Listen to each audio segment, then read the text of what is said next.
Bakit Chris Xavier po talaga yung Chris pinangalan? Xavier. Yun po talaga yung pangalan ko po. Yung nickname po natin ay Pwede pong Sato na lang po. Sato. Opo. Okay. Ayaw mo ng Chris, ayaw mo din ng Xavier. Opo.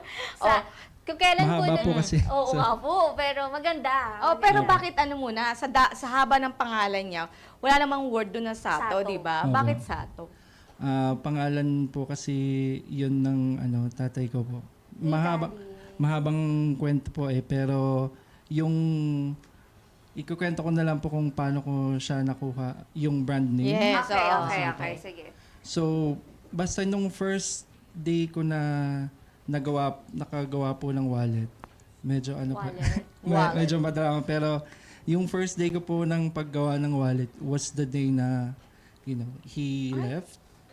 So, parang I took it as a sign na, I didn't take it as a sign na like that. Pero, parang yun yung sign na parang, kailangan ko ng talagang sundin yung kung ano po yung Gusto gusto ko mo. talaga. Opo. Kasi parang naisip ko, I think my dad would have wanted it then. So, ayun po. So parang ipinangalan Pinangalan mo ko, na opo. lang kay daddy. To continue his legacy. And yun. Pero ano bang trabaho mo dati? Before po, ang trabaho ko po before ay sa real estate. Real estate. Yun. Si daddy ba ay nung nabubuhay, Craftsman. anong trabaho niya? Sa ano po siya doon po siya sa Japan nag-work. Sato. May ano kayo? May lahi kayong Japan? Wala naman. Sato. Kaya po mahabang kwento pang Oo. MMK. Pam-MMK. Pero kapag nga naman may umalis, may May darating. May darating. Opo. Parang merong parang may bagong, bagong usbong o Usbong. bagong, Yes. may Oo. mga ganon. So, bigyan natin ng kwento pa. Yeah. Bakit nag-leather ka? Ano yung story behind that? It started po nung nasa corporate po ako. Parang may event kami na basta ayoko magdala ng maraming gamit. Okay. So meron akong wallet pero masyado siyang malaki. Wallet lang yun. Opo. So parang gusto ko lang kasi ayoko po kasing may hawak. Gusto ko yung kamay ko lang ay yung malaya. So sabi ko like ayokong gumamit ng makapal sa bulsa. So parang nakakita ako sa bahay ng wallet. Tas tinastas ko siya. Gusto ko kasing malaman kung paano po siya gawin. So parang ni-reverse engineer ko siya. Tas gumawa ako from scrap and scratch ng sarili pong wallet na medyo manipis. Wallet na yun ay leather or tela? May tela na may leather. May tela na may leather. And then, so nung like after a few years, kasi bata pala ako, mahilig na nga po akong magbutinting. Buting-ting, Yan. parang si Opo. Enteng. Yun, yung mga Lego. Ewan ko kung alam pa po ng mga bata yung mga pick-up sticks. Oo. Yun, so parang pag walang klase or bakasyon, nagdidikit ako, gagawa ko ng bahay, parang ganon. So, to fast forward, parang nung a few years ago, gusto kong gumawa naman ng sapatos. So, nag-aral po ako ng shoemaking Saan ka nag-aral na sa Marikina po. Marikina.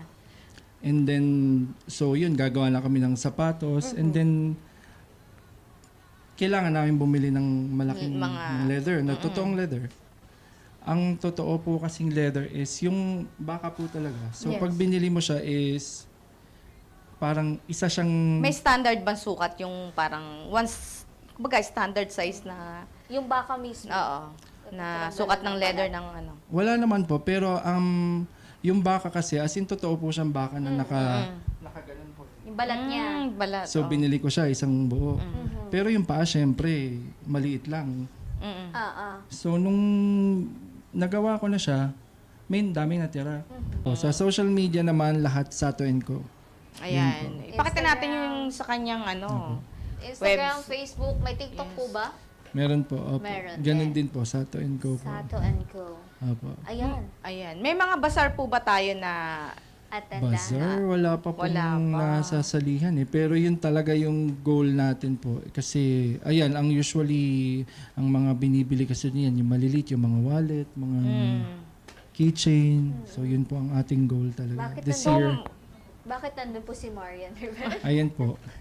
Na Nabigyan ano po lang. natin siya ng kilig po. Umorder ba siya o ano? Paano niyo nakilala si Sato? Ano po yun kasi parang naimbitahan po ako ng kaibigan ko dun sa kanyang premiere sa isang film festival po. Mayroon po ba kayong mahalagang payo para sa mga nais ding magtagumpay sa negosyo? Just start. Mag-umpisa ka lang talaga. Kasi kakaisip mo ng matagal, hindi mo siya gagawin eh. So if you just wanna go and do it, just do it. Parang yun. Yun nga, just do it. Gawin nyo lang po talaga. Umpisahan nyo na. Kasi, at saka, I think, turuan nyo rin na mahalin po yung sarili nyo natin. Kasi if you're not gonna believe in yourself, nobody else will. So, yun, like, siguro sa umaga yan, tingin ka sa salamin. Motivate mo yung sarili mo, ganun, like, you can do it. Tsaka, Assert yourself, yun po. Tsaka malin mo syempre yung sarili mong mga gawa, di ba?